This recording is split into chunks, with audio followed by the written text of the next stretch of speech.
What's up? What's up? What's up? Welcome to the AwlAround. I'm your gracious host, Dr. Anthony.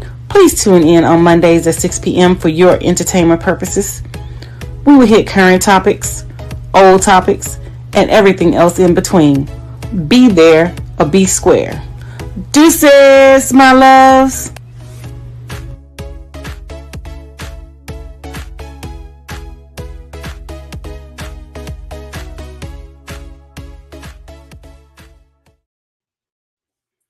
Hi, welcome to another great episode of the All Around. I'm your gracious host, Dr. Anthony, and we have some amazing topics for you tonight. I'm sorry we have been amiss and not on the show. We had to run some reruns. I was doing national boards, and that just took a lot out of me. So I am back, and we have some great things that's going on right about now. But without any further ado, let's go ahead and bring out my producer, the wonderful Mark Lee. How you doing there, lovely lady? And all along those lines, I'm sitting there going like, wait a Hi. minute. Dr. Anthony, she disappeared on me. She doesn't love me anymore. She just ran away. And all along those lines, she was like, she's just gone and disappeared. And I was like, wait a minute, what did I do? What did I do wrong? I know she got all these different folks chasing her, all these men in her life and everything. But I thought that I was one of the main one. And then she just kicked me to the curb. I was being kicked to the curb and feeling very. You are one of the main people in my life. It's not that I have been working on national boards for the past 6-7 months or whatever. And if you're not familiar with the national board process, it's a very strenuous process for educators. And a little backstory, I had taken the test in 2017, 2018, passed the test. And then I took a year off and then was getting ready to complete the national boards. And then we went out for COVID. So we were out for COVID for 2.5, almost 3 years online. So I couldn't complete the national board during that time because of, the process, and it's very strict guidelines. And so I just decided that I would just go ahead and complete the national boards this year. And so I just made up in my mind. I was like, I'm going to pay the rest of the money and go ahead and do it or whatever. But it was such a strenuous process. I was so stressed out. You have to write all these assessments, make analysis, data assessments. You have to, assess students. You have to come up with all this different information. And it wasn't more so the writing. It was just trying to scale things back because you have to get everything written within 15 pages and sometimes 13 pages or 12 pages. And everything has to follow like a certain flow, a certain guideline and things like that. Even with the videos, you have to have a certain... It couldn't be over 15 minutes, 200 megabytes and things like that. And on the day of getting ready to submit, I submitted component 2 on that Friday when I was at work. That was good. Went back home, worked on component 4, got all that stuff done. So component 3 came around. I'm working on component 3, getting ready to submit my videos. Videos would not work. Couldn't get them to condense, couldn't get them down to the 200 megabytes. It wasn't the fact that I didn't know how to, condense it. I did that. It was the fact that the software that I was utilizing was not condensing it down to between the 200 and 300 megabytes that I actually needed. So I'm sitting over here. I'm sitting at this computer right here at this desk where I am right now, and I'm looking crazy. I'm stressing. I'm texting people. I'm like, look, I got to get these videos compressed. I text a friend of mine from Northwestern, asked him what's some software that I could utilize. Then I text somebody from work, and I had her text one of the national board mentors, and she was like, do this, do that. And I was like, I've already done that. It's not working. So finally, we utilized YouTube. YouTube was saying that it could take 24 hours to process. And I'm sitting over here, and my stomach is in knots. And I'm just like, oh, my God, I do not have 24 hours for this video to process and to compress and to go down into 200 megabytes. So I did the only thing that I knew how to do. And I got on I just started calling out to God, praying to Jesus, and, just asking him to give me, the strength to deal with what I was going through. And, if it's in his will and in his favor for me to do this, let this stuff go through.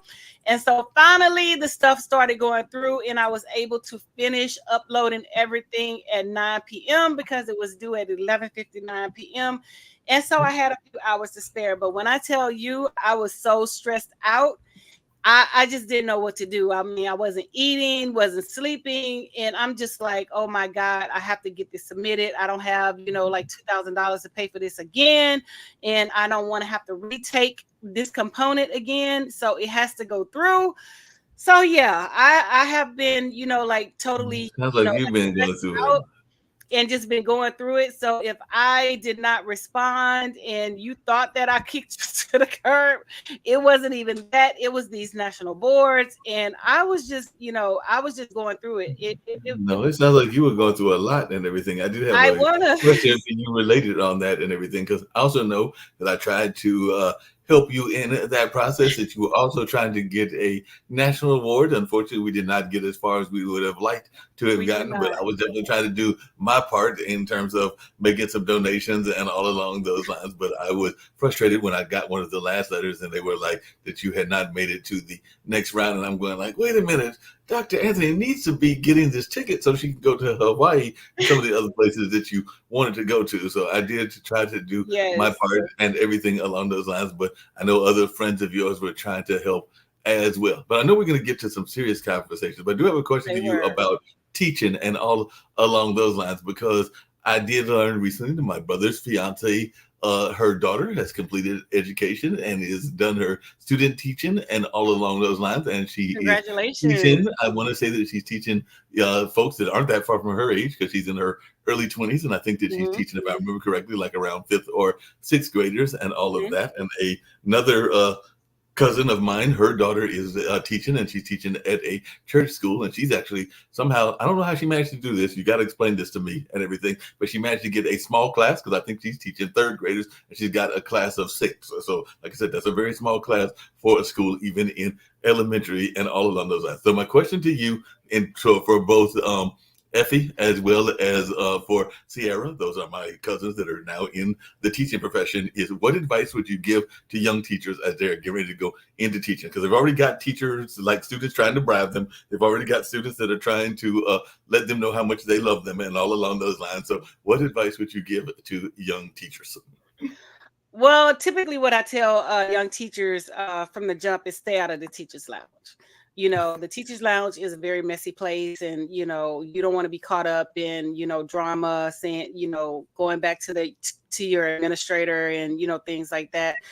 If you have like a mentor, and you can give them my information, I can mentor them, because I have and I do mentor young teachers and things like that. Do not convey any of their feelings to anybody in that building, because it will get back to their administrators and things like that or whatever. So if they have some concerns about anything or whatever, they can reach out to me, and I can definitely give them some good advice and things like that. But definitely, you learn this in Education 101 street version.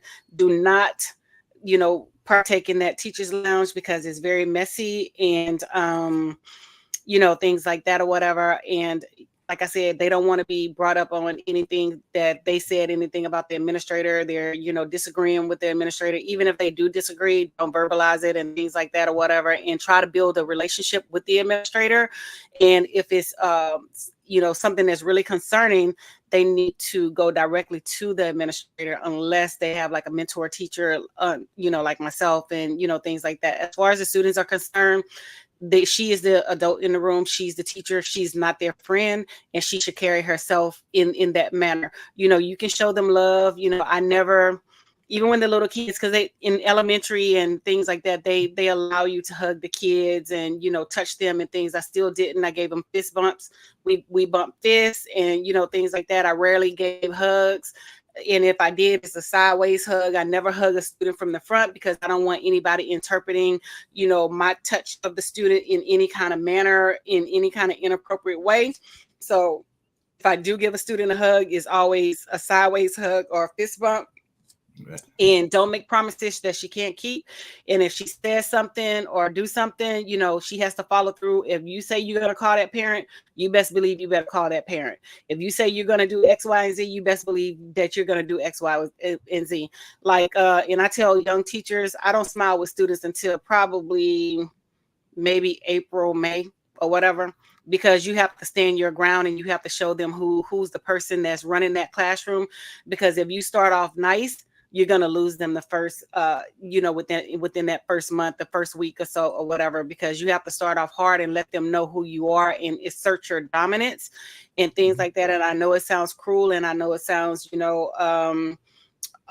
bad or whatever, but this is something that we have to do. People got to understand you're managing 20 to 30 people in a classroom, and these 20 to 30 people all have different behaviors, personalities, and you have to be aware, your wickedness, you have to be aware of everything that's going on inside of that classroom with every child, every parent, and things like that. So you have to know what you're doing, and how you're going to get there. And having a chaotic classroom is something that they do not want. So starting off hard and starting off dominant is something that I would definitely have them do. Rules, put them in place from day one. Do not start teaching until you have established yourself and you have established your rules. And a lot of people are always, well, Dr. Anthony, you teach technology classes, so the kids like technology. It has nothing to do with me teaching technology classes. And yes, I do teach foundations of technology and engineering, and I also teach English because I'm certified across the board, so I can pretty much teach any subject. And I'm certified pre-K through 12, so I can teach any grade level. But before I start teaching, I exert my dominance, and I let them know who runs that classroom and who's not going to run that classroom, because it's all about, me and what I have going on. Because if I don't have control of my classroom, your child is not going to learn. So they need to, step foot in that classroom, exert their dominance, exert who's the adult in there and things like that. Now, I do that or whatever, but I also let my students know that, it's not going to be a day that they're on every day, meaning that they're going to come into the classroom and they're going to be ready to work and things like that. Stuff happens.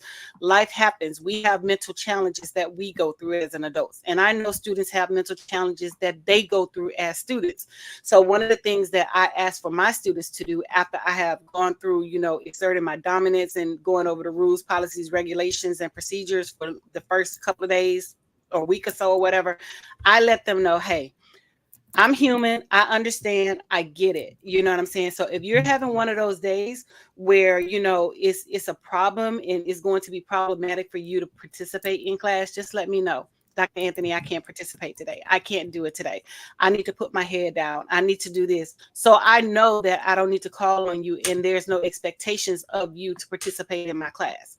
I don't take my students' cell phone. The only thing that I ask them to do is, if your parents call you during my class, because my mom calls me, and I let them know, if my mom called me from Louisiana, I'm going to take that call, because my mom or my family, I'm going to take that call because I need to know what's going on. So I'm not going to do something that I would never allow you to do. So if your parents call you on the cell phone, just say, hey, Dr. Anthony, can I step outside and take this call? I need to see what's going on with my mom, my job, whatever. Because remember, I teach high school. So we have students who are working. We have students who have children. We have students in all different types of situations. So I'm not going to be an a-hole and, tell that kid that, hey, you cannot answer your phone or you cannot talk to whomever's calling, when I'm sitting there doing the same thing. So, I allow my students to step out in the hallway and take those phone calls, and it works, and like I tell the kids, it's about respect. I'm going to give you respect. You give me respect. Now, the second that you disrespect me, we're going to have problems, because I'm going to meet you and match your energy. So I rarely have, situations where my students are very disrespectful and, things like that, because I have conversations with my students and I tell them, from the jump, this is the expectation. This is what I expect of you. This is what you can expect of me. And if we can't come to a resolution, then we involve your parents. And if that doesn't happen, with your parents, then we involve the administrators and, things like that. But typically it never gets to the point where I have to involve a student parents, because I try to teach my students to advocate for themselves and to, respond like an adult, because they're not going to stay kids for forever. So they need to learn how to advocate, and they need to learn how to speak for themselves, and they need to learn how to do certain things. So in my space, that is something that, is expected of the kids and things like that. And like I said, I can count on one hand, out of almost 30 years of being an educator, how many times I have written a student up and things like that or whatever, because I don't write referrals. I don't have discipline management problems. And a lot of it is due to me laying down the law when they first walk into the classroom, that first week or so, I don't teach. There's no instruction going on. It is me going over the rules, policies, and procedures and my expectations, because you can't possibly expect the child to know what you want without conveying that message, without telling them what you want, without demonstrating, without showing them what you want. You have to model the behavior that you want to see from your students. And that's what I do. I model the behavior that I want to see from my students. And a lot of times I get a lot of the kids, they emulate me on, dress like a teacher and, things like that. Mhm. I'm Dr. Anthony. I'm dressing up like Dr. Anthony. I'm doing this. I want to be like Dr. Anthony. I want to, Mhm. do X, Y, Z. And that's because I model the behavior. And I also tell them it's about tone, delivery, and approach. You can be angry with me all day long. It's about how you come at me. It's about how you deliver it. It's about your approach. Just like, for example, we had our seniors to graduate on the 21st. I Mhm. had a lot of seniors that I dealt with over, like 400 kids and things like that or whatever. So I had some seniors who came to me and who were very frustrated. I'm like, pump your brakes, hold up, why the attitude? Well, because nope, stop, pump your brakes. Why the attitude? I said, I'm not giving you attitude. Do not give me attitude. Now you can calm down and you can clearly tell me what you want without giving me attitude, and we can work through your situation. And so when I, respond to them like that and they calm down, and then I teach them how to, verbally respond without, the aggression, without being angry, because these are skills that they're going to take away when they're in, like real life situations, because even though you get angry, you can't go at everybody, in a messed up tone, messed up attitude and things like that, because people are just not going to respond to you like that. So I try to, like I said, model the behavior that I want the kids to exemplify and to practice, and things like that. And don't get me wrong, I have got in conflicts with students. I have got in arguments with students, but it's something that I'm not proud of, and it's something that I don't try to do on a consistent basis, because I tell the students, it's about your tone, delivery, and approach and things like that or whatever. And I just got into an argument with a student not long ago over, some controversial things that she wasn't understanding. And then she had to come back the next day and apologize to me. Oh, Dr. Anthony, you're right. I was like, but you got to understand, when I'm telling you something, it's not just for, right here in these four walls. These are life lessons that I'm giving you. So, without being controversial, you have to listen to what the adult is trying to tell you, because we're always trying to teach you something. So, like I Okay. said, the five Yeah, that makes takeaways. sense. Yeah. No, go That makes ahead. a lot of sense and everything, and I definitely hear where you're going with that. And all along those lines, I know we've been having a lot of conversation here in Durham, and I don't know how you feel about it, but we don't have a per se teachers union, so I do know that there's been some efforts to create one, the Durham Teachers Association, which is an unofficial union, and they've been trying to get some better pay, because we do know that not all teachers are getting Mhm. paid what y'all are actually worth, and they've definitely been trying to create one, and all along those lines. But on a different topic, but it still does come down to project management. And I know it's one of the topics that you wanted to bring up and all along those lines. But I knew that this was going to happen as soon as she hit the league and all along those lines. But I think there are some people out there, including some of our white counterparts, that are shocked that Caitlin is not being exactly greeted warmly. So Angel Reese is doing a lot of stuff. Angel Reese even helped a white basketball player come into the country, because apparently she was running into a visa issue. And actually, I think she wound up playing against Caitlin when she finally did get into the country, because I think she was coming from Croatia. And I know that Angel came to her defense, and all along, I believe the young lady's name is Naiku or something like that. But I do know that she's a Croatian player and had run into some visa issues. But Angel came to her defense. But a lot of people are going like, and as soon as she got into the WNBA, I was like, this is not the college women. These women are not going to be just greeting you because your name is Caitlin Clark, and all along those lines. So it looks like she is getting a rude awakening to the league. Not saying that she doesn't have some skills, but she is learning that some of the veterans might have more skills, and then they're not just going to let her run rampant, even though she had some good games. But they're also letting her know, because I've even heard that there have been some brutal body blocks, because they're not letting her know that she just can't just run down the lane and be greeted warmly, maybe the way that she was in college and everything. So what's your take on both Caitlin and Angel? And unfortunately, another one of the sisters that I think was from Brazil got herself injured before the league started. So the other person that was going to do a lot of good in Chicago with the Chicago Sky, I think is out of commission for another month or something because she got hurt in preseason. That being, I believe her name is Caroli or something like that. But what is your take on the greeting that the two new stars have been getting in the WNBA? Okay, so first, you said a lot of things, so let's unpack all this stuff or whatever. So first, basketball is a very aggressive sport, and you talk shit in basketball. If you've Right. never played basketball and if you've never been an athlete, you're gonna talk smack. You're gonna talk shit. Let's just put that out there right there. Yes. You know what I'm Yes. saying? As far as Caitlin Clark is concerned, she's talented. She can shoot and things like that or whatever. A lot of people are trying to give credit to her for, putting the WNBA on the map. No, the WNBA has always been on the map, and nobody even knew who Caitlin Clark was outside of her local little fan base until Angel Reese, did the Tony Yayo and, did this right here or whatever, because she was trying to, do it to people because they call it what's the wrestler, the white wrestler name? But, he copied Tony Yayo and things like that or whatever. So Angel Reese is from the Baltimore area. And so her name has been, playing out up here. So we already knew who she was and things like that. She played at Maryland and, stuff like that. And, like I tell people outside of Caitlin's, little, where she's from, Iowa or whatever. Right.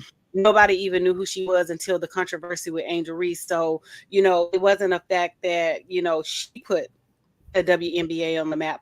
They need to give both women credit because, what they were trying to do, the white media, is they were trying to basically save face with Caitlin or whatever, because even, what's her name? Jill Biden, first lady tried to, let's invite both teams. Nah, bro, we ain't inviting no both teams because had Angel Reese lost, you wouldn't have invited Angel Reese, but you were trying to face or whatever. Then you came back trying to fix it and things like that or whatever, talking about, this is and the other. No, we're not inviting both teams because that's not how it works or whatever. Y'all trying to make sure the little white girl get whatever she, credence and accolades that she can get and things like that. But when you're an aggressive sport, you get handled aggressively. And basketball is an aggressive sport, and she got handled aggressively. As far as, her transitioning from, the WNBA, from college to the WNBA or whatever, I fought the referees for that. Because if you go back and look at her games, they let her do a lot of stuff. They let her push off opponents without calling fouls. They let her do a lot of things, outside the paint, in the paint, and things like that without calling without calling fouls on her or whatever. So she got the big head that this was going to happen in the WNBA. And she had an episode where she got a technical foul when she said, fucking foul? That's a fucking foul? Yeah, bro, it's a foul. So you got called on it. So, she can't handle the accountability that's coming from the WNBA. And, the people that's within her fan base are saying, even with her coach, need to be fired. No, her coach doesn't need to be fired. She needs to step up and she needs to learn how to be coached and things like that or whatever, because like we say, uncoachable children turn into unemployed adults. So she needs to learn how to be coached, and she needs to learn how to work in a team dynamic, because she has to understand it's not all about Caitlin Clark. And she has to understand that, yes, she can shoot and things like that. She has some good shooting game. But when you come on that court and when you playing against those big towers and those big statues and things like that, you have to be ready. And they're going to let you know that, you have to be ready. And she's just not transitioning well, and that some veterans has stated that, and they said that everybody was hating on her and everybody didn't like her. But my thing is, within anything, you can stand to have some criticism and you can stand to be critiqued, but they don't want her to be critiqued. They want her to be the savior. Just like when what's his name, Larry Bird, was playing, they wanted him to be the great white hype and the great white savior and things like that or whatever. So it's a problem. And then, you want to try to take Angel Reese and you want to try to take her accolades. This girl has done everything that she set out that she was going to do. She has showed up on the court. She's getting her rebound. She's doing what she needs to do. But at the same time, there was an incident when she got choked and she got purposely fouled, which I think the person needs to have a more egregious, reprimand, because she did that purposely. You know what I'm saying? And my thing is, that's just like within any profession. you're going to have young people come up to take your spot.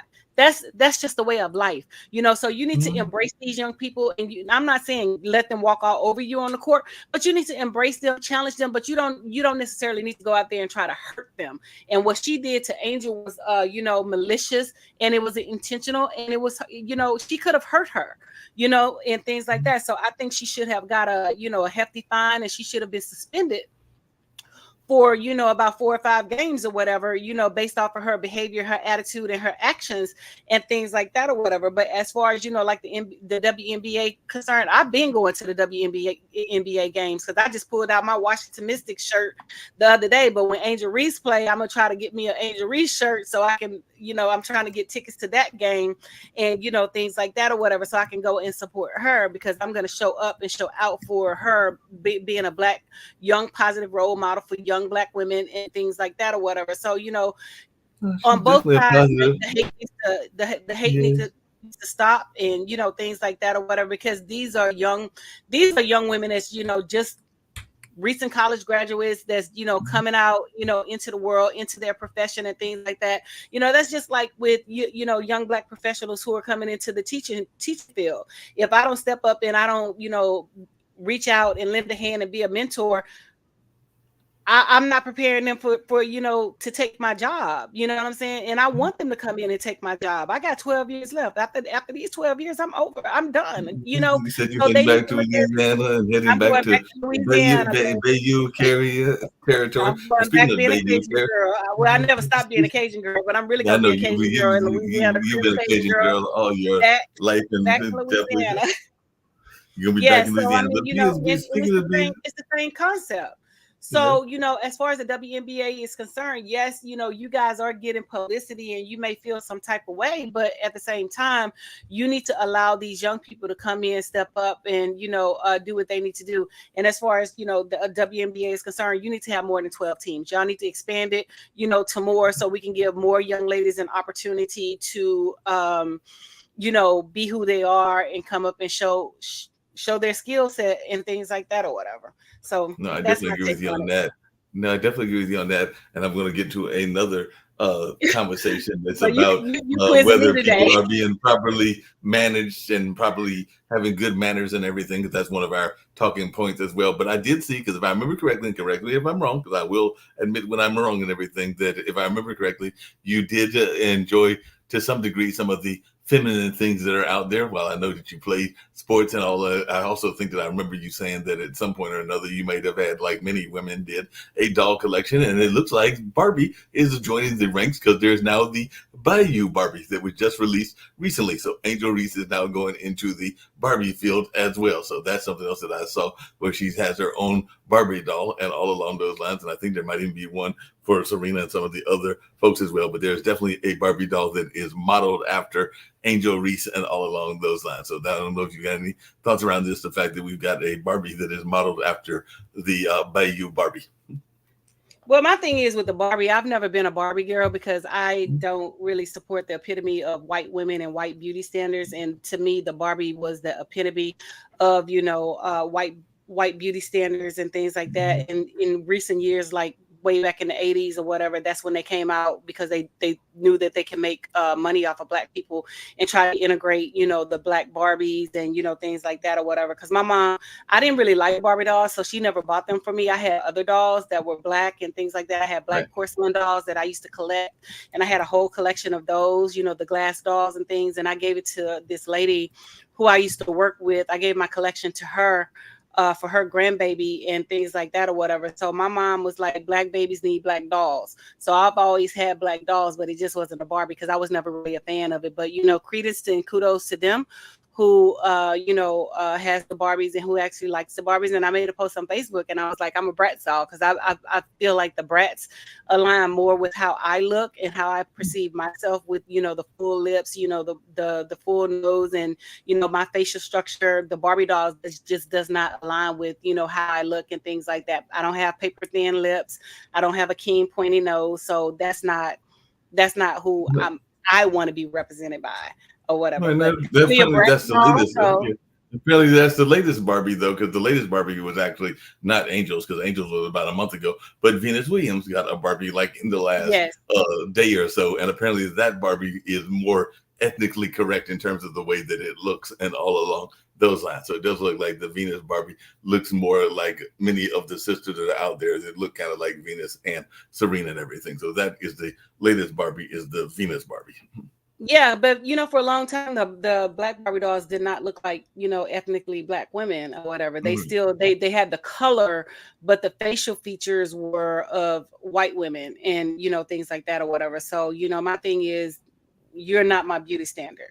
And it's not about being racist or anything like that or whatever. You're just not my beauty standard because first of all, our skin are different. Y'all age like banana peels and things like that or whatever. And we cannot share the same products and things like that or whatever. So you're not my beauty standard. My beauty standard is Lena Horne and Halle Berry and things like that or whatever. Women that look like me, women that share the same hue as me, not white women or whatever. 'Cause my thing is with white women, y'all cannot tell me how to be a black woman, so y'all need to stay in your Well, lane, wait a second, things but like hold on a that. second. That's going to get back to our other conversation, So because apparently there is a woman that is trying to tell folks, and particularly sisters, how they should look. Because yeah, of apparently course, Marjorie Taylor Greene had the of course. nerve to talk about somebody's eyelashes and the fact that she couldn't read because the eyelashes might be blocking her view. But as we know, that particular young lady from Texas, and a lot of times Texas women, like a lot of women, are not going to put up with a lot of nonsense, and particularly sisters and all along those lines. So she came back, Miss Cannon, I believe is her last name, if I remember correctly, and all along those lines. But she came back and basically said, "I know you're not talking you bleach blonde, badly built, butch Bad body, bill. all along those lines." And even AOC jumped in the middle of the fray and was basically wondering what's going on and how dare you not follow the rules that you established, because apparently it was some white men that established some of these rules that you're not supposed Of to be course. able to talk about folks in certain ways and everything, that there's supposed to be a certain decorum that goes on in these political avenues, whether it's a city hall or whether it's a Congress. And AOC was letting them know that she recognized that they were not following the rules that apparently they established and everything. So So what the, is your the question is, when do they ever follow the rules? They put rules in place for people of color and for women and things like that, but they never follow their own rules, and then they're allowed to break those rules because we can look at Trump in the justice system right now or whatever. He's not following rules. They're not following the justice system that's out there and things like that or whatever. So it's not surprising. But just to jump back on Marjorie Taylor Greene or whatever, that's what they do when they feel incompetent and they feel like they have no words and they have no voice. Then they try to attack your appearance. They try to attack your name. They try to attack, all of these things. Oh, because you can't see past your long fake eyelashes and things like that or whatever. What does her eyelashes have to do with anything? You know what I'm saying? But she ate your ass up when she called you bleach blonde, bad built butch body or whatever. You sitting there looking all crazy and stuff and can't say nothing. But my thing is, like they say, you can't compete where you can't compare. We already know that you're incompetent. We already know Jasmine Crockett is, she's a dynamite. She has her Juris Doctorate. She has two decades of practice in law. She has all these long accolades. And what Marjorie Taylor Greene has? Bleach blonde, bad built, butch body. yeah. So when they can't compete with us, then they try to go after our physical appearance and things like that. Because I've heard it from some white men. Oh, look at her or whatever, and she looks like this and she looks like that, because they have said things about Michelle Obama about her appearance, that she's a man. They said stuff about Ketanji Jackson because she looks very ethnic and things like that or whatever. So they always go after our facial features and how we look, the hair and stuff like that or whatever. Or we're trying to be like them because we wear tracks, we wear wigs, we do this.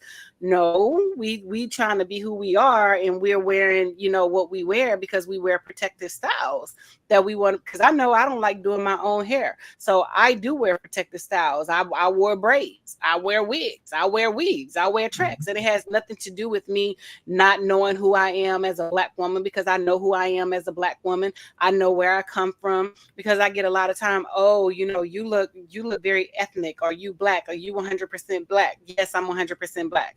I have black parents. So yes, I'm 100%. Okay, well maybe not 100%, but No, I the knew you were majority of going it, there. The the majority majority of of it. it is, is black. But they try to attack, like I said, when they can't compete with us intellectually, then they try to go after our physical appearance. They try to go after our weight. They try to go after this. They try to go after that. They try to minimize who we are in terms of, intelligence and in terms of our voice. So it's not surprising that she did some stuff like that, because look who her leader is, Trump. Yeah, They allowed yeah, they Trump's a allowed complete. him to talk about a disabled man. They allowed him to talk about, women. They allowed him to talk about minorities and didn't put him in his place. So what do you expect when the leader of the pack is doing it? Like they say, when you entertain clowns, you get silly results. So she got silly results because excuse me, because she's entertaining a clown and she's piggybacking off a clown, which is Trump. Yeah, speaking of entertaining clowns and everything along those lines, and I'm going to circle back to politics in a minute with Okay. another stupid remark that somebody made and everything. But before I circle back to that, I want to come back to school and everything because, like I said, I did see my Yes. nephews. Don't see them as much as I need to see them, and they're actually living in the same town, and I got to do better So we than just that. gonna let you in But on I any of definitely that. got to do better on the improvement of that. But I do have to. When I was growing up, at one point, like I said, I got the fading hair that happens when you get older, and all along those lines. But at least I still got some hair and everything. And both me and my brother have bald spots and all along those lines. And I think he might be trying Rogaine. I've never tried any of those. Not saying that I won't at some point or another, but I do know that when I was younger and like my nephew's age, I had the afro. Some people would joke that it came in the door before I came in the door and everything. And I'm now noticing that it's not quite a fade up, but it's like this Mhm. kind of buffy, fluffy hair that is the new style among African American young men. So I was wondering, is that going up to Okay. DC and everything? And what is this hairstyle called? Because I do notice that both of my nephews have this hairstyle, and apparently it's the new trend. So it's kind of like very much massive, and it does look like it's kind of going upwards and all along those lines. I don't know if there's a name for it because it almost looks like the kind of hairstyle that you used to see Fresh Prince have and everything, but it's a little bit more fluffier in my mind. So maybe there's a name for it, but I don't know the name for it. So since you're in the I teaching, mean, is there a name for it? honestly, I don't even pay attention to like men haircuts like that unless I'm engaged in conversation, and then I might notice certain features, but I have no idea. I really can't even comment off of it. I don't know. I would have to like Google it and look it up to see what you're talking about, because I just don't really pay attention to the kids' haircuts like that. I just really don't. I have no idea. I And I mean, didn't know if there was like unless some I new have like trend that direct contact with them. yeah. And I Huh? didn't know if there was like some new trends that you were seeing. But speaking of trends, I have no back in the idea. day, and coming back to Trump and everything, back in the day, there was this notion that, one of the best ways that women should be treated would be to be barefoot and pregnant and to have this boatload of kids and all along those lines. And in my mind, that's kind of what Harrison Butker was talking about when he was talking to the folks that were graduating from a Catholic university, because he was Mhm. basically saying that even though they were having these massive degrees and that they were getting these massive degrees in all kinds of fields, probably engineering, teaching, and a number of other fields, his argument was that the greatest accomplishment that they would ever have would be when they got married and when they had kids and everything, not the successes that they may have in the corporate world. So as one that has been in the corporate world, when you hear of comments like that, and he wasn't the only one that said something that folks didn't quite understand, because I know that Jerry Seinfeld very much came to the defense here at Duke University of the Israel and all along those lines, despite the fact that some people walked out because apparently at one point he was posing with Israeli soldiers carrying AK-47, showing which side of the war he stood on and all along those lines and everything. But I'm just wondering your thoughts when you hear, because he's not the first person, Harrison isn't, this notion of some of these folks that kind of like want to go back to what even Trump and some of the candidates have said, which including the one from down here in North Carolina, which is kind of like putting the women back in the kitchen and in some of these quote unquote stereotypical roles. Well, I'm gonna just put it to you like this: you have women who want to be in those stereotypical roles, and you have women that don't want to be in those stereotypical roles. So, if that's what you want, find a woman that aligns with your belief system, and things like that. As far as me and I'm concerned, I'm not gonna be barefoot, pregnant, and in somebody's house, cooking and cleaning and slaving all day. That's not That's not who I am, and that's not what I want. Now, will I respect my man? Will I respect my husband? Yes, I will. Will I do certain things for my husband? Will I take care of him? Will I submit to him? Yes, I will. But I'm not going to be a slave for him. That's not going to happen. So, if that's what you want, if that's what you want from your woman, you find someone who align with your beliefs. Don't go out there looking for a woman and you know that she doesn't align with your belief system and things like that or whatever. Because on social media we have a lot of men who are talking about women and how they should behave and how they should be respond, what they're bringing to the table. And if I'm going to take care of you, you need to do X, Y, and Z. So like literally you want the woman to work all day, come home, take care of the kids, cook the meal, plus, pleasure you at night and things like that, and you do absolutely nothing. You must be insane. You have lost your freaking mind. You know what I'm saying? It's not a one-sided relationship, because that's what it is when you pose those expectations on your woman as a one-sided relationship. It's not a one-sided relationship. And then you get angry when women give you pushback and say, I need, I want, and things like that. Then you don't want to come to the table with the money and things like that. But you have all these expectations from your woman about what she needs to do and how she needs to respond, how she needs to look. All of that stuff takes money. You don't just wake up and say, I'm going to just magically appear like this. It doesn't happen. Everything takes money, from getting your nails done, from wearing lipstick to makeup to getting the hair done. And like I tell people, get somebody that aligns with what you want. If that woman is what you want, or if that woman is out of your league, don't try to talk to her and then try to have her step down from what she's accustomed to and what she's acclimated to, because it's just not going to work. You find somebody who is a fault, like they say in the Bible, equally yoked to who you are. You know what I'm saying? What you're not going to do is you're not going to change that woman. And if you know that this woman is accustomed to certain things, like I travel out the country once a month, you know what I'm saying? I'm not going to stop traveling out the country once a month because you can't do it. That's not my problem. That's your problem. So you can't expect me not to, go on my travels or do what I do and, things like that, because you're inept and you're inadequate and you can't do it. I'm not about to stop doing what I'm doing because I was doing this before you. Now, having you is a plus, yes, and things like that. You doing stuff for your woman is a plus, yes. Is it required? No, but I mean, in some instances, some women do require it. So, you date in your lane, you date in your income bracket, you date where you're comfortable at. You know what I'm saying? And I tell people all the time, I post, I post some of my life on Facebook all the time. So, you get to see a big portion of, like when I'm traveling, when I'm going out to eat, what I'm spending and, things like that. And so if you can't step up and you can't meet those, same criteria and things like that, don't expect me to step back, because I can handle my own. But you want to be in my world, you should be able to handle that and then some. So, like I said, if that's the type of woman that he wants, by all means, I'm quite sure that they're out there. Go No, get but that. he's married, and he's apparently his woman is that way. But the ironic thing is that apparently Yeah. his own mother is a scientist and is very much engaged in the world of work and everything. And I want to say, maybe, I don't know if his wife works and everything, but I guess my question to you, and I don't know the answer, is: do these universities need to be getting people to speak that are practicing a certain philosophy or promoting a certain philosophy, whether that is a philosophy that is aligned with their own life, or whether that's just something that they were taught maybe in church or in school or everything, or is that something that they need to leave out of these valedictorian and some of these graduation speeches and all along those lines? Because that was my issue with it, was that a lot of these women, there are probably some women in that graduating class that have no intention whatsoever of getting married, and maybe don't even have any intention of having any babies. So how is he to tell them what they should be doing with their life? Most of the best But the thing graduation about it speeches is that I've heard are ones that give like right. overall like philosopher lessons, but don't try to put a certain agenda into their message. But the whole thing is, you're trying to tell a woman what she can and cannot do. Who are you? Right. You're not my father.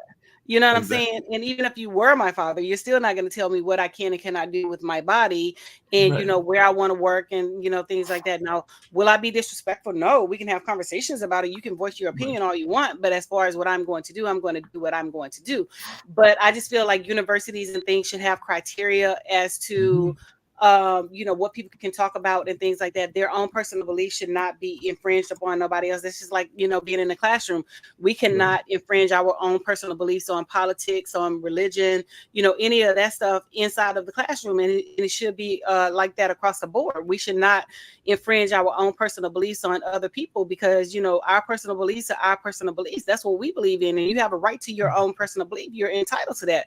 But I'm not entitled and I don't have to accept what you believe. And people have to understand that just because you want things a certain way doesn't mean that I want things a certain way. Oftentimes when I'm asked to be a guest speaker, when I speak at graduations or when I speak at different events and things like that, I may give a personal story as to a life lesson that was taught to me through a personal story, but I try to give a speech that's positive, that is engaging, that the kids can take away something that they can utilize, or whomever I'm speaking to, that they can utilize in some other capacity or aspect or whatever. But as far as, my personal religious and my personal, political beliefs and things like that, I leave that stuff out of the speeches. And, they should have some type of some form of criteria of, what can be allowed and what can be said and what cannot be said. And, everybody doesn't need to have a platform. Everybody doesn't need to be able to, come out and give a speech. You have controversial people that's giving speeches to minority students. You want that minority money, but you still supporting that white supremacist, viewpoint and things like that or whatever. I heard somebody say on TikTok the other day, was it TikTok or Facebook, one of them, they was like, well, we don't wear capes. Well, white people don't wear capes and hoods and things like that. The KKK doesn't exist. Baby, y'all got rid of the KKK, y'all got rid of the hoods and stuff, but the KKK is still out there. The mindset is still out there. So please believe, when you turn a black person away from a job, you're implementing those rules from white supremacy standpoint, because you don't want a black people working in your job, or you don't want a black person talking to your child, or you don't want a person of a minority status doing this, or you don't want a person of a minority status doing that. I remember, when the Alabama brawl came about, right? And they took them to the hospital. Guess what? It was an all black hospital. They wouldn't let the black people service them. You know what I'm saying? So, the mindset is still there. Although the sheets and the capes are gone, the mindset is still there and the practices are still being done. Well, not only the mindset they're still there, but it's gotten ridiculous because here in North Carolina, I think they recently passed, or are in the process of passing a law, and part of it is because of the protests in support of Palestine and everything, that you cannot wear a mask out in public. But apparently there is a clause that you can wear a mask if you want to be involved in a Klan rally or some other rally.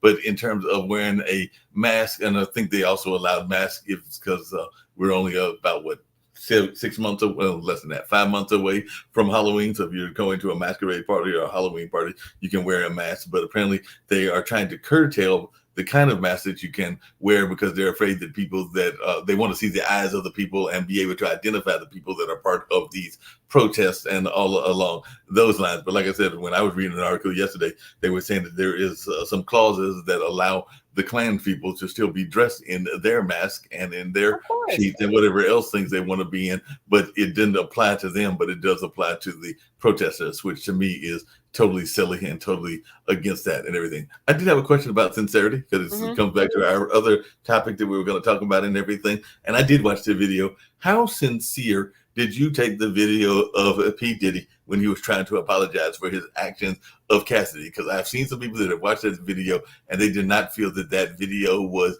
overly sincere, and it didn't even look like it was overly sincere. So how sincere did you take the video to be? And do you think that there's any case between what was going on between P. Diddy and Cassidy? Apparently there's a lawsuit that's been settled. There's a number of other things that have gone on, but apparently he released this video where he was apologizing for his actions. And like I said, some people were saying it didn't look overly sincere, but what was your take on that? But my thing is, speaking from a therapist standpoint or whatever, you can never know a person is sincere by just looking at them and, from a sound and, things like that or whatever, because a lot of people will say I'm not sincere when I speak because I have a blank face. I show no emotion.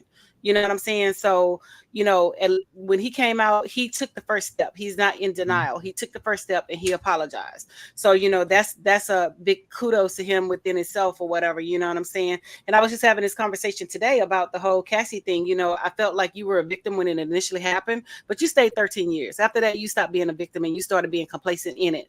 You know what I'm saying? Don't get me wrong. I'm not taking anything away from domestic violence victims and things like that, because I actually once was one or whatever. I was hit one time, and all it took is one time for me. I left the whole relationship, I left the apartment, I left everything. It was just one time. So my thing is, you stayed for 13 years. So I mean, that's all I got to say. You stayed for 13 years or whatever, and I don't know everybody's situation or whatever. I don't care how many threats, because I got the threats too. If I can't have you, nobody will, all that stuff or whatever. I got the threats. I experienced all that, but I still left. You know what I'm saying? I'm not staying in a situation where, my safety is, in jeopardy and, things like that or whatever. And I actually moved. I left and I stayed a week with one of my friends who played for the Dallas Cowboys during the time, because I was in Dallas at the time or whatever. And I stayed with him and his girlfriend for a week until, I got all my stuff out the apartment and got another apartment and got myself situated and things like that. I don't care how much money I did not have, how much money I did have. I was out of that situation. It happened that night. I left that night. You know what I'm saying? So my thing is, you stayed for 13 years. So at some point you stop being a victim to me. And that's just my standpoint on it. Everybody has their take on it or whatever. That's just me or whatever. But as far as, continuation with Diddy, I don't know if he was sincere or not. I wasn't there, you can't really tell if a person is sincere or not, but I mean, I'm quite sure based off of the look on his face, he seemed like he was sincere and things like that or whatever. But you always have all these people who are saying, oh, this person is not this person is not that. You don't know if you haven't dealt with, mental health and grief counseling and things like that. You don't know. You just don't know. You know what I'm saying? So, my thing is, I don't get in people relationships. I don't know what happened. I wasn't there because, and it's none of my concern. I was just telling a friend of mine about, a situation that happened next door. The girl and the lady next door and her boyfriend fight like cats and dogs, physically fighting like cats and dogs, dang near every day. But you think I'm gonna go step over there and get into their relationship? Hell no, I'm not gonna step over there and get into their relationship, because when you put yourself in other people's relationship, you have opened yourself up to, scrutiny. You have opened yourself up to possibly being harmed. You have opened yourself up to a lot of things. And what I'm not going to do is I'm not going to be harmed because I'm trying to help somebody else, because you're in that relationship. And guess what happened? Do be back over there every day and they still doing the same thing. It's a cycle. So I'm not putting myself in a situation where, I'm going to be harmed or I'm going to be talked crazy to because y'all arguing and he whooping your ass. That's on you. Call the police. Call That's on 911. them, and I'm not trying to jump in the middle of those either. But there's been No. some folks that have been very critical of a royal family as well, because I did see recently Mm-hmm. that Prince Harry and Meghan apparently went to Nigeria to learn more about how they're ensuring children don't just survive but thrive, because there can be some incidences of even child abuse in some of our African nations, and apparently they are advocates for child welfare, but they're also getting some criticism. And we do know that they basically said that they didn't need to be part of the royal family and stepped down as senior royals way back in 2020 and all along those lines. But there are some folks that are also being critical of this new, movie that's coming out, or miniseries called Posh, and all along those lines. So our society just in general spending too much time worrying about the royal family, and particularly Princess Harry and Meghan. And I think one of the royals is sick again, so that might mean that there might be another changing of the guard sometime in the not too distant future. Don't want to wish ill on anybody, so hopefully it won't be anytime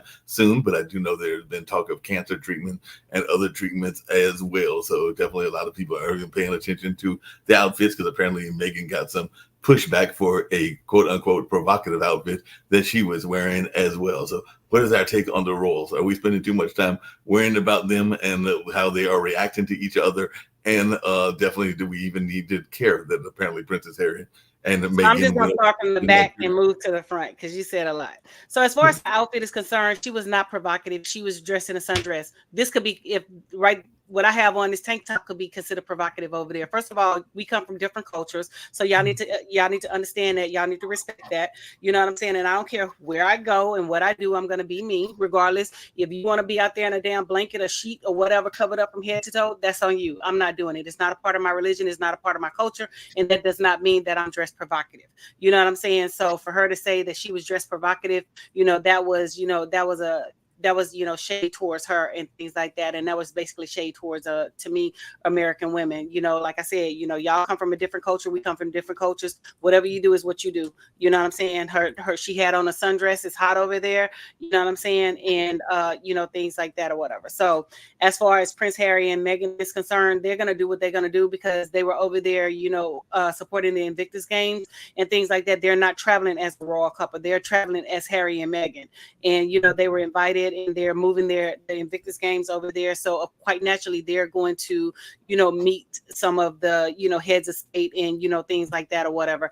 As far as the royal family is concerned, they're a bunch of bullshitters and things like that. You have somebody who was in a pedophile ring, but Jeffrey Epstein, Trump, and all that things, but you still allow him to, be considered royal and still work in the royal family, but you don't want Meghan to do it because she has Black heritage and things like that. So that should be enough said right there, and show you where their loyalty lies. So you would love to keep up the bullshit and the facade with somebody who has dealt with known pedophiles and have, settled cases with underage girls and things like that. Instead of the fact that Meghan Markle is a mixed race, woman, Black woman, and things like that, and utilize that for your game. But instead of trying to utilize it for your game, you looked at it as a downside, as a defeat, as a deficiency, and things like that or whatever. So honestly, I really don't care.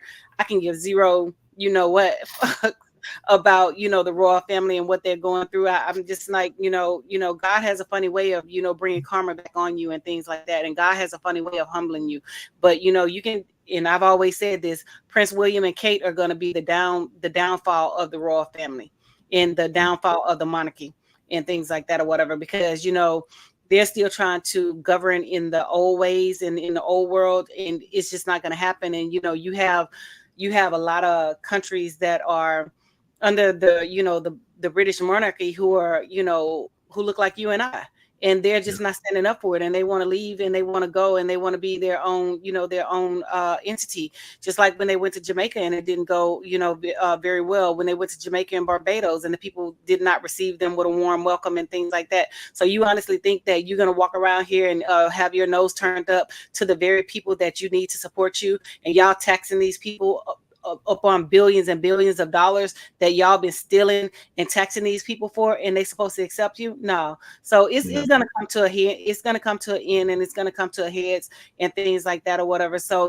my thing is with Prince William and Kate, y'all can continue being the way that you are, but just know that you heard it on the All Around first, that the monarchy and the downfall of the monarchy is going to end is going to start happening when Charles died and William take the helm.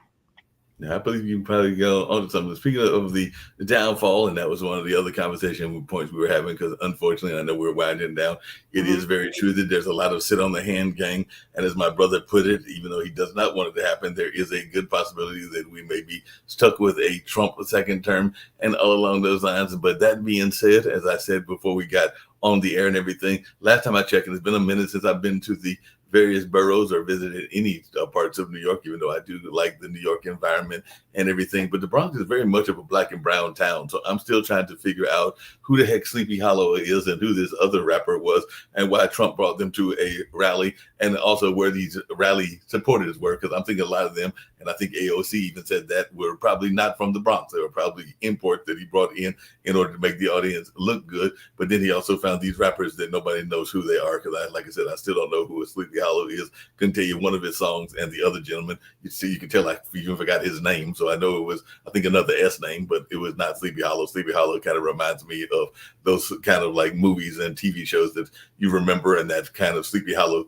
environment. So that name kind of stuck out at me and everything. But the other one, I couldn't even tell you his name, but I want to say it was an S name as well. And apparently they were dealing with some ex-cons, and they might have even been former members of the Crips or the Bloods or something along those lines. So one, do you have any idea where Mr. Trump found these guys, and do you think that AOC may be onto something? And a lot of the people that came to this rally were actually imports from the more affluent sides of New York, or maybe even outside of New York. Well, first of all, the rally didn't have the amount of people that they're trying to say that the rally had. Let's just start there. And the picture that they're showing from the rally was actually a rally from President Obama's term. That was one where President Obama was speaking.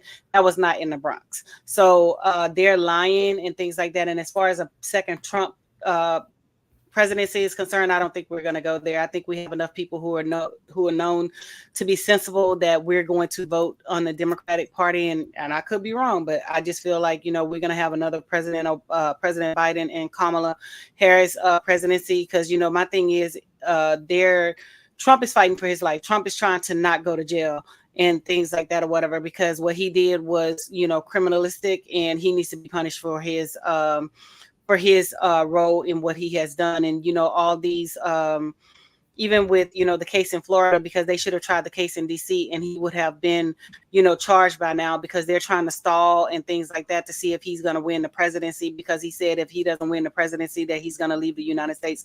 Partner, that's not going to happen, because you have United States secrets. You're not going anywhere but to jail and things like that. And as far as these people are concerned, I have no idea who these rappers are. I never heard of them or whatever. These are just wannabes who want to be, you know, on the Trump bandwagon. And these people got to understand Trump don't like black people. And it's clear that he doesn't like black people, that these people are tolerating you because they want votes and things like that. You know, just like Chrisette Michelle, she had to learn the hard way when we told her not to go down there and sing at the Trump inauguration and things like that. And then she was like, well, I was trying to bring the country together. Girl, you weren't trying to bring no country together. You wanted that $250,000. So you got that $250,000. So I hope it was worth it and things like that or whatever. And people were like, we need to forgive her. Now, we don't have to do anything, but we told you from jump not to go down there and not to sing for that man, but you listened anyway. So now you have to deal with the consequences. As far as these rappers are concerned, never heard of them, don't know who they are. They probably came somewhere from prison, you know, Prison Break or something like that or whatever. They're insignificant. You know, they're not going to make no type of headway when it comes to, you know, people voting and, you know, things like that or whatever, when it comes to, you know, like making a significant impact. Because the people got to understand, Trump didn't give you no money. It was the Democratic Congress and the Democratic Senate that approved the money. Trump's name is on it because he's the head of state. He's the head of the country. So he had to sign the check. The Republicans refuted, and they did not want to give you a stimulus check.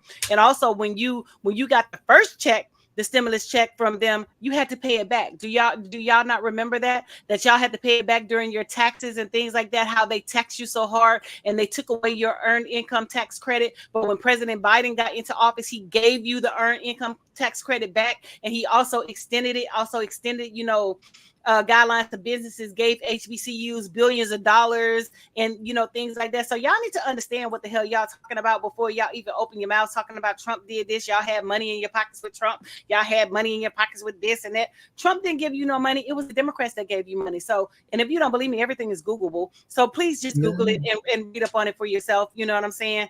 But, you know, the clock on the wall says it's time to end the show, so we get it in. By the way, the other gentleman was Chef G, and apparently Chef G was also, he and Trump share something in common, because apparently he hosted a lavish dinner at a Manhattan steakhouse to celebrate the killing of a rival gang member in 2020. So I think they're both facing some sort of various criminal charges as well. So maybe that's what about it is. I'm going to say this and then we're going to get off the air. The thing about it is Trump is only associating black people with criminalistic behavior. We're not all criminals. We're not all, you know, people who have done things of that caliber and that nature. So that's the only thing that you can associate black people with is crime and tennis shoes and things like that. That to the black community should say a lot. It should speak volumes to you while you're over here trying to be caught up in this Trump circle and with these white folks. And you got to understand that they don't support you. They don't accept you. They tolerate you to get what they want and things like that. But again, like I said, clock on the wall says that's all. Make sure you tune in, you know, next week and things like that. We'll be back with you some more hot topics and things like that. And Mark can grill me some more. So you can get to hear my insight and get to hear my wonderful producer. But like I said, the clock on the wall says that's all. So deuces. Deuces and great conversation.